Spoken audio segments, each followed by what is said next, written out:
अस्सलाम वालेकुम। प्रोग्राम एक सवाल एक जवाब में हकीम अब्दुल हमीद राव आपकी खिदमत में हाजिर है। आज का सवाल चूँकि मैंने पहले ही बयान कर दिया था कि बच्चों में जो पिछली वीडियो जलक और मुस्तज़नी के बारे में मैंने दी थी, उसमें मैंने बता दिया था कि मैं इसी कैटेगरी में जो बच्चियों के मसाइल है उस पर वीडियो दूंगा।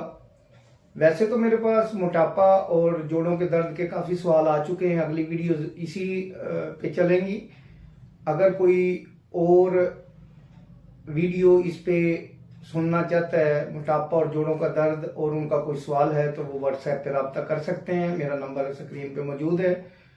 चूँकि आज हमने वादा किया था कि हम मुस्तज़नी और जलक जो फीमेल बच्चियों में प्रॉब्लम है उसके बारे में बयान करेंगे। तो बच्चियों में मैं इलाज करता हूँ, अक्सर देखा है कि उनमें बहुत ज़्यादा इसी तरह के जलक के मसाइल होते हैं और उनका तरीक़ाकार जलक के लिए फिंगर वगैरह यूज़ करना बहुत ज़्यादा शामिल है।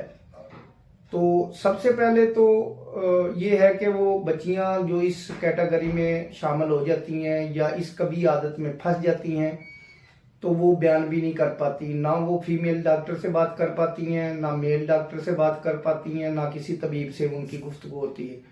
जो काबिल हुकामा हजरात हैं, जो समझते हैं, जो नब्ज़ को समझते हैं, वो उनकी तबीयत को भांप लेते हैं।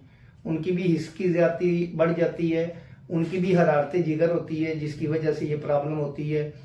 इसमें एक और चीज़ भी होती है कि कुछ इस कभी में शामिल औरतें जो हैं वो उनको इसमें शामिल कर लेती हैं। कुछ बच्चियों को आदत होती है और वो साथ वाली बच्चियों को इसमें शामिल कर लेती हैं। तो इसके इस्तेमाल के बाद बच्चियों का जीना अजीरन हो जाता है और उन पे कभी भी रवानगी नहीं आती, उनकी लाइफ बर्बाद होकर रह जाती है। तो मैं ज़्यादा गुफ्तगू करने से पहले इसका इलाज आपको बताता हूँ, क्योंकि ये बच्चियाँ गुफ्तगू नहीं कर पाती, तो वो बच्चियाँ सुन लें और वो अपना इलाज खुद से कर लें। इसके इलाज के लिए आपको होम्योपैथिक दवाई दरकार होगी, जिसको वो इस्तेमाल करेंगी